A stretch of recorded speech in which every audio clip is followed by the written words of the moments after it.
Ha, ba'zida shunday bo'ladi. Biz bir vaqtning o'zida bir-biriga o'xshagan tushlarni ko'rishimiz mumkin. Men Semani quchoqlay olmayman yoki unga tegib yoki yuzdan o'pib qo'ya olmayman. Lekin biz doim bir gapni aytamiz. Inshaalloh biz shu tanada oxiratda ham bo'lishni istaymiz, lekin biz bir-birimizni mahkam quchoqlash uchun oxiratda bir marta ajralishni xohlaymiz.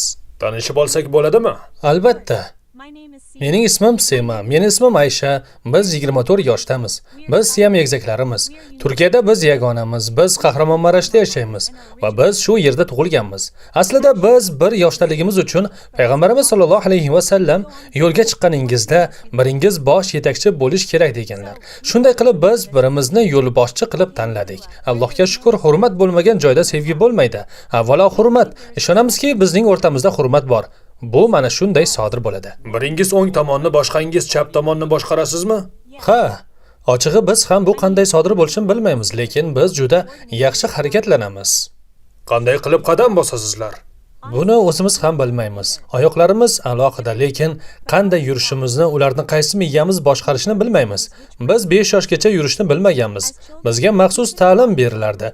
O'shanda murabbiyimiz bizga yurishni o'rgatgan. Shunday qilib yura boshlaganmiz. Bir miya bir oyoqni, boshqa miya ikkinchi oyoqni boshqaradi. Xullas bu ish yosh bolalar uchun qiyin bo'lgan. Keyin biz yurishni boshlaganmiz. Biz qo'shimcha ma'lumot ola boshladik. Boshqa bolalar qatori maktabga qatnay boshladik. Bu mana shunday sodir bo'lgan. Biringiz his qilgan og'riqni yo quvonchni boshqangiz his qilasizmi? Ha. Masalan, Sema asabiylasa men buni his qilaman yoki og'rib qolsa ham, lekin buni jismonan emas, buni ruhan his qilamiz. Ya'ni hatto buni ko'rmasam ham men uning og'riq chekayotganini, qiynalayotganini sezaman. Masalan, Semani orqa kuragiga biror harf yozilsa, men uni tushunishim yoki o'qishim mumkin. U ham shunday qila oladi, aynan shunday. Lekin orqa kuraklarimiz boshqa. Odatda men uni, u esa meni belimizni his qilmaymiz, lekin yil o'tgani sayin yaqinlashib borayapmiz. Ruhlarimiz bog'lanayotgandek. Shu sababli biz hamma narsani bo'lishamiz. Aynan shunday. Biz aslida yanada uyg'unlashyapmiz. Biringiz kasal bo'lsangiz, ikkinchingizga ta'sir qiladimi? Ha, ta'sir qiladi. Masalan, Sema gripp bo'lib qolsa, uning ta'siri menga yarim soatda, 1 soatda yoki 1 kunda bilinadi. Lekin sizga bir narsa aytay. Masalan, Semaning boshi og'riganda men og'riq qoldiruvchi dori ichaman. Bu bosh og'rig'ini qoldiradi. Sema dori ichishni unchalik yoqtirmaydi va umid qilamanki, inshaalloh bu unga yordam beradi. Oshqozoningiz bittami? Yo'q, oshqozonimiz alohida, ammo ichagimiz bitta. Mana nimaga birimiz ko'p, birimiz kam yeymiz. Lekin ikkimiz ham to'q va ochligimizni his qilamiz. Masalan, Sema go'shtni yoqtiradi. Menga esa unchalik yoqmaydi. Lekin vaqti bilan u go'shtni kamroq yeyishni boshlab qoladi. Keyin biz bir paytda go'shtni yoqtirmay qo'yamiz. Yoki ko'katlarni, masalan, petrushkani unchalik yoqtirmaymiz. Bizda umumiy jihatlar bor. Ya'ni yaxshilikka ham, yomonlikka ham eltuvchi bir yo'l bor. Ha, aynan shunday. Biz qandaydir tarzda umumiy yo'lni topamiz. Tushlaringiz haqida gaplashasizmi? Ha, ba'zida. Biz bir vaqtda bir xil mazmundagi tush ko'rishimiz mumkin. Odatda biz bir-birimizdan qanday tush ko'rganimiz, tush bizga qanday ta'sir qilgani haqida gaplashamiz. Mana bu qanday bo'ladi? Misol keltiraman. Masalan, Sema tushida ibodat qilayotganini ko'rsa, men ham uni ibodat qilayotganini ko'raman. Misol uchun bugun men Oyshaning bobosini tushimda ko'rdim desam, o'sha kun, o'sha soatda u ham buni ko'radi deb ayta olmayman, lekin buni qalbi bilan his qiladi. Ha, yoki biz bir xil ma'nodagi tushni ko'rayotganimizni his qilamiz. Tushlaringiz qanchalik o'xshash? Bizning tushlarimiz odatda juda o'xshash bo'ladi. Favqulodda darajada o'xshash, chunki biz bitta hayotni yashaymiz va bitta taqdirni boshdan kechiramiz. Masalan, men tushunishim va his qilishim mumkin. Hatto Sema qanday tush ko'rganini tasavvur qila olmasam ham yoki Oysha tush ko'rsa, men u tushda ko'rgan quvonch yoki ko'z yoshini his qilishim mumkin. Uning ko'zini sezmasam ham. Ba'zida men mana bunday qilamiz desam, Oyshaning ongida bir zumga bo'ron qo'zg'aladi. Men so'rashim mumkin, Oysha nima bo'lyapti? Senga nima bo'ldi? Men nazarda tutayotgan narsa, hatto hech qanday jismoniy harakat qilmasam ham, men uni ruhan, hatto ma'naviy jihatdan his qilaman. Uning qalbida nimadir sodir bo'layotgan tuyaman. Qanday qilib namoz o'qiysizlar? Menga tahorat olishingiz haqida gapirib bersangiz. Albatta, avval niyat qilaman, so'ng tahorat olaman. Tana qaysi qismi bo'lishidan qat'iy nazar, keyin egzakim boshlaydi va u ham niyat qiladi. So'ng tahorat tugallanadi. Shundan keyin biz namozni boshlaymiz. Biz sajdalarni bir vaqtda qilamiz, ruku va sajdalarni bir paytda bajaramiz. Mana shunday. Ba'zan men qo'limni tushirib bo'laman, lekin u hamon o'qiyotgan bo'ladi. Men esa uni kutishimga to'g'ri keladi. Chunki sajdalarni ham bir vaqtda bajarishimiz kerak yoki rukuni birgalikda qilishimiz shart. Mana shunday. Masalan, ikkalangiz birga jamoat bo'lib namoz o'qiy olasizmi? Ha, ba'zida Sema jamoat bo'lib namoz o'qiydi, ba'zida men jamoat bilan o'qiyman. Bu yoqimli, chunki ba'zan oramizda biroz chalkashlik bo'lishi mumkin. Mana shunday. Xo'sh, siz surani o'qiyotganda qanday kelishib olasiz? Siz uni bir vaqtda o'qiysizmi? Asosan biz uni bir vaqtda, bir xil surani o'qishga majburmiz, chunki agar ikkalamiz ham uni turlicha o'qisak, bu biz uchun qiyinchilik tug'diradi. Kimgadir noqulay bo'lishi mumkin. Ikkovingiz ham bir vaqtda ovqat tayyorlaysizmi? Mutlaqo bir vaqtda. Masalan, men aralashtiraman. Sema ziravorlarni qo'shadi. Men miqdorni kamaytiraman yoki Sema aralashtiradi. Shu tarzda ishlaymiz. Yoki men pomidor tozalayman, Oysha qalampir to'g'raydi. Mana shunday. Yoshligingizda kelisha olmay qolgan paytingiz bo'lganmi? Shubhasiz, chunki siz bitta tanadagi ikki odamsiz. Yig'laganingizda yolg'iz qola olmaysiz, yolg'iz o'ynay olmaysiz yoki harakat qila olmaysiz. Bu qiyin, lekin biz birinchi marta o'z tanamizni anglaganimizda bir-birimizga qarab, nega odamlar shunday harakat qilishadi? Bizda nimadir yetishmayaptimi dedik. Biz bu savolni birinchi marta bir-birimizga qarab berdik. Bizni boshqa odamlardan nima ajratib turadi? Va biz bolaligimizdan Robbimizni tanishni boshladik. Odamlar bizga qaraganda biz bir-birimizga qarab Robbimizga shukr qilardik va bir-birimizga qaraganimizda shunday dedik. Biz bir-birimizga chin dildan ishonamiz va bizga ishonib topshirilgan bilimlarni asrab avaylashimiz kerak. Mana shunday qilib biz yaqinlashdik. Siz ta'limni qanday olgansiz? Bizni boshlang'ich maktabimiz xususiy edi. Repetitorlar bilan va shunga o'xshash sharoitlarda. Bu bizning jismoniy holatimiz tufayli. Keyin o'rta maktabda bizga yana xususiy maktab taklif qilinganda, xususiy repetitor bilan o'qishni yoki bolalar bilan birga o'qishni xohlaysizmi deb so'rashdi. Bu imkoniyatni taklif qilishganda biz bolalar bilan birga o'qishni tanladik. Bu biz uchun biroz qiyin bo'lgan. Chunki nega? Chunki bu boshqa vaziyat va bu vaziyat bizga juda kuchli ta'sir qildi. Sinfdoshlarimiz bizdan biroz uzoqlashishdi. O'rta maktabimizda ham shunday edi. Biz oliy maktabda ham masofaviy ta'lim oldik. Universitetda ham shunday edi. Imtihonlardan o'tganmisiz? Sizga bu jarayon qanchalik yoqqan? Imtihon haqida gapirib bera olasizmi? Albatta, imtihon davomida bizning test savollarimiz turlicha edi. Birimiz A guruhda, boshqamiz B guruhda edik. Biroz qiyin bo'lgan, lekin yaxshi o'tgandi. Men Sema savolga javob topa olmagan vaziyatni ko'rganman. Ya'ni men buni his qilardim, lekin qo'limdan hech narsa kelmasdi. Bu meni ranjitardi. Siz butun hayotingiz davomida do'st bo'lib kelgansiz. Har doim birga bo'lgansiz. Sizningcha bu qanday bo'lishi mumkin? Ha, biz birga bo'lsak ham bir-birimizdan juda uzoqmiz. Ya'ni men Semani quchoqlay olmayman yoki unga tega olmayman yoki uning yonog'idan o'pa olmayman. Ammo biz doim shunday deymiz. Inshaalloh biz oxiratda ham shu tanaga ega bo'lishni istaymiz va shuning uchun oxiratda hech bo'lmaganda bir marotaba ajralishni xohlaymiz. Faqat bir-birimizni mahkam quchoqlash uchun. Keyin Alloh yana bizni shu holatimizga qaytarsin deb so'raymiz. Chunki biz o'smirligimizda yoki bolaligimizda o'qituvchimiz bizga shunday deganda, qizlar yuraklaringiz alohida, oxiratda sizning tanalaringiz ham alohida bo'ladi. Shunda biz xonamizga borib yig'laganmiz. Ey Parvardigor, bizni jannatda ham oxiratda ham shu holimizda yaratgin deb. Biz ajralishni istamaymiz. Biz shunday deb duo qilganmiz. Qachondir yolg'iz qolishni istaganmisiz? Ha. Odatda bunday paytlarda biz yig'laymiz. Ba'zan bir-birimizni tushuna olmay qolamiz. Bir-birimizni tushunmaganimizda men singlim Oyshadan meni bir zum yolg'iz qoldirib turishini so'rardim yoki u mendan uni yolg'iz qoldirishimni so'rardi. Chunki men bilaman, u yig'laganda u menga achinadi. Men yig'laganimda Sema yig'lamaydi, u meni yupatadi yoki u yig'laganda men yupataman. Men yig'lamayman. Men unga tasalli beraman. Biz buni Allohning hikmati deb o'ylaymiz. Tasalli sifatida albatta. Sizning kundalik hayotingizdagi eng qiyin narsa nima? Odamlarning qarashlari. Kundalik hayotingizdan tashqariga chiqsangiz, odamlarning siz haqingizdagi turli qarashlari bo'ladi. Bu bizni biroz ranjitishi mumkin. Ba'zan bu bizni xafa qiladi. Biz qiyin paytlarni boshdan kechirdik. Ba'zan esa yo'q, yoki biz hali ham xafa bo'lib qolamiz. Sizni oddiy odamlardan farq qilishingiz ranjitadimi? Hech qachon biz bolaligimizda, o'smirligimizda o'zimizga shunday savol berardik. Agar biz ham hammaga o'xshagan bo'lganimizda qanday bo'lardik? Ya'ni biz doimo shu savolni berardik. Ularning tanalari qanday? Ular qanday qilib yolg'iz yurishadi va hokazo. Men kichkina bo'lganimda bunga juda ko'p havas qilardim. Albatta xohlagandim, lekin hozir xohlamayman. Alloh bizni yaratganiga shukr qilaman. Bizda mana shu tana borligidan xursandman. Robbimni taniganimdan, payg'ambarimiz sollallohu alayhi va sallamni taniganimdan juda xursandman. Men muhabbatni o'rgandim. Shu holatimda juda xursandman. Islom yo'lida yurganimdan juda xursandman. Buni ayta olganimdan va alhamdulillah deyishimdan juda xursandman. Bolaligingizda do'stlaringiz qilgan ishlarni qila olmaganingiz uchun ranjiganmisiz? Ha, ranjiganmiz. O'ziga xos holatimiz sababli odamlar bizdan qochishardi. Bu bilan bog'liq ko'p travmalarni boshdan kechirdik. Bizning faqat jismoniy salomatlik bilan emas, balki barcha munosabatlarimizda muammolar bor edi. Moddiy, ruhiy, ma'naviy, aqliy, ongli bu sinovlarni bosib o'tish oson bo'lmagan. Har bir qadamimiz imtihon edi. Men hech qachon ranjimaydigan birorta lahza yo'q.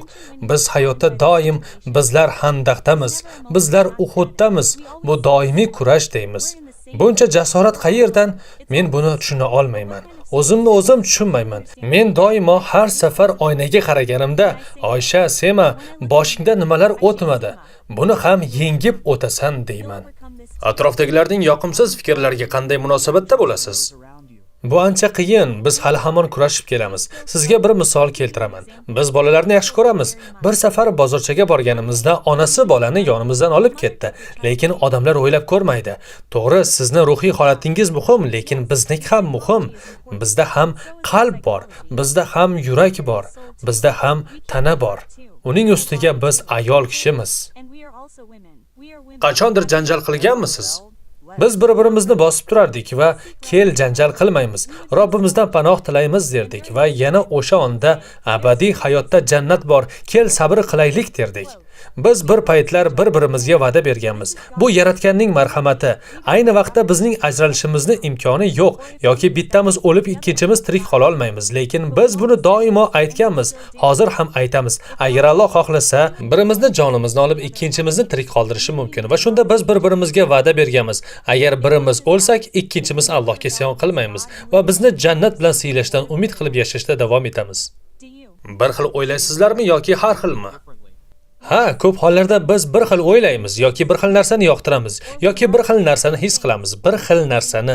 Sezgilarimiz ham shunday. Misol keltiraman. Agar men kimnidir yaxshi ko'rsam, Sema ham uni yaxshi ko'radi. Sababi bizlarning qon tomirlarimiz bitta. Yaqindagina bildimki, agar men yomon energiyani chiqarib yuborsam, Semada ham shu holat takrorlanadi. Xullas aytish mumkinki, biz bir xilmiz. Qanday uxlaysizlar? Odatda biz bir vaqtda uxlab, bir vaqtda uyg'onamiz, lekin ba'zi ruhiy holatimizda, masalan, ba'zida men Semani uyg'onishini kutaman. Bu vaqtda telefon bilan yoki kitob bilan mashg'ul bo'laman, yoki Sema shunday qiladi. Biz bir-birimizni shunday kutamiz. Lekin u telefon bilan yoki kitob bilan yoki zikr bilan mashg'ul bo'lganda buni men his qilaman, hatto uyquda bo'lsam ham. Buni his qilasiz va uyg'onasizmi? Ha, sevimli mashg'ulotingiz nima?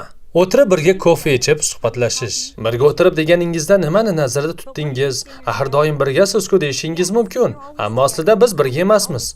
Bu shiddatli hayotda bir-birimizga vaqt ajratishni esdan chiqarib qo'yamiz. Biror kun biz choy, qahva ichishga yoki kechki ovqatga borsak, bu kunni sayr qilib o'tkazamiz va o'sha kuni bir-birimizga gullar sotib olamiz, bir-birimizga yoqimli so'zlar aytamiz. Biz bir-birimizga bo'lgan mehrimizni so'ndirmaslikka harakat qilamiz. Shunda bizning oramizdagi qadriyat abadiy bo'lib qoladi va biz doimo sen Robbimning menga bergan omonatisan deymiz. Boshqa ish qilmoqchi bo'lsangiz qanday kelishasizlar? Avval bir-birimizga aytamiz, keyin qaror qabul qilamiz. Misol tariqasida bizning Sema bilan didlarimiz, tablarimiz har xil. Biz hozirgacha bu masalada kelisha olmadik. Misol uchun u avval men eshitsam bo'ladimi deb so'raydi. Men buni hurmat qilaman. U tinglaydi. Keyin u menga iltifot qiladi. Men tinglayman. Biz shunday kelishamiz yoki birinchi bo'lib men qilsam bo'ladimi deb so'rayman. Masalan, o'sha kuni xohlagan ovqatimni tayyorlayman. Lekin masalan, Sema ham biror shirin narsani yeyishni xohlasa, biz ikkisini ham tayyorlaymiz. Biz bir-birimizning roziligimizni olishga harakat qilamiz. Sizningcha birga yashashning afzalliklari nimada? Yonimda kimningdir bo'lishi Allohning inoyati. Bu juda go'zal. Bundan tashqari qo'shimcha bonus ham bor. Alloh sizga o'zingizni tanangizni beradi va yana boshqa tanani omonat qilib beradi. Shuning uchun unga g'amxo'rlik qiling va shunda sizga jannat hadya qilinadi. Chunki bizning tuyg'ularimiz ona, er-xotin yoki bola munosabatlaridan ancha farq qiladi. Bu bizning bir-birimizga bo'lgan aloqamiz. Biz shunday deb o'ylaymiz. Hayotingizdagi eng unutilmas lahza qaysi? Shuni aytishim mumkinki, biz bu yil umra qilganmiz, alhamdulillah. Umraga chiqishimizdan oldin bizga qizlar siz davom eta olmaysiz, Hiroga holatingiz sababli chiqa olmaysiz, aks holda kasal bo'lasiz deyishdi. Ehtimol bunda biroz haqiqat bordir, lekin biz borishni juda xohladik va Hiroga borishdan oldin biz tush ko'rdik. Tushimda men Hiroga ketayotganimni ko'rdim. Atrofda esa suv oqimlari bor edi. Biz Hiroga yarim yo'lga yetgunga qadar ko'p harakat qildik. Aslida holat boshqacha edi. Biz qiynaldik, so'ngra duo qildik. Ey Robbim, oyoqlarimizga iymonimiz kabi kuch ber, bizga quvvat ber, bizga u yerga borish imkoniyatini ber va biz Hiroga bordik, alhamdulillah. Haqiqatan Hiroga bordik. Buni bajarganimizda suv oqimlari paydo bo'ldi, ya'ni odamlar bizga tahorat uchun suv taklif qilishdi. Tushimdagi chuchuk suv haqiqatan ham ular bergan suv edi va alhamdulillah biz u yerda namoz o'qidik. Alloh buni barcha yoshlarimizga nasib etsin. Bu biz uchun unutilmas on bo'ldi. Birgalikdagi eng baxtli lahzangiz qachon bo'lgan? Umra xursandchiligi. Va tug'ilgan kunlar. Ko'pincha tug'ilgan kunlarimizda biz bir-birimizga qanchalik yaxshi ko'rishimizni, g'amxo'rlik qilishimizni aytamiz. Biz dunyoga shunday kelganimizdan xursandmiz. Biz buni oilamiz bilan emas, balki ko'proq o'zimiz uchun nishonladik. Boshqacha aytganda, borligingdan xursandman, men seni yaxshi ko'raman, alhamdulillah derdik. Biz bir-birimizni Alloh uchun yaxshi ko'ramiz. Albatta eng avvalo Alloh uchun, nafsimiz uchun emas. Chunki biz bir-birimizni yoqtirmasligimiz ham mumkin edi shunday. Biz ishonamiz, Robbimiz bizni shunchalik yaxshi ko'radiki, u bizni bir-birimizni qadrlashga undadi. Bir-birimizdan nafratlanishimiz ham mumkin edi. Biz sen menga yashashga to'sqinlik qilyapsan, meni cheklab qo'yyapsan deyishimiz mumkin edi, lekin bunday qilmadik, alhamdulillah. Chunki biz bilamizki, bu tana Robbimizdan, biz unga ishonamiz. Biz undan panoh topdik, biz undan yordam so'radik, biz undan madad so'radik. Robbimiz biladiki, biz unga muhtojmiz. U zot buni biladi, buni ko'rib turibdi. Birgalikdagi eng katta kurashingiz qaysi bo'lgan? Hamma gap ana shunda. Biz birgalikda boshqalar bilan kurashishni o'rgandik. Shu orqali sabrli bo'lishni o'rgandik. Odamlarga tushuntirishdan charchadik, lekin biz taslim bo'lmadik. Mana shunday. Va shunday qilib biz yashashni o'rgandik va bu Allohning ne'mati. Demak, biz shunday yashashimiz kerak deb o'yladik. Qachondir shunday bo'lganmi? Hammasi tugadi deb o'ylagan paytingizda Allohning yoningizda turgandek his qilganmisiz?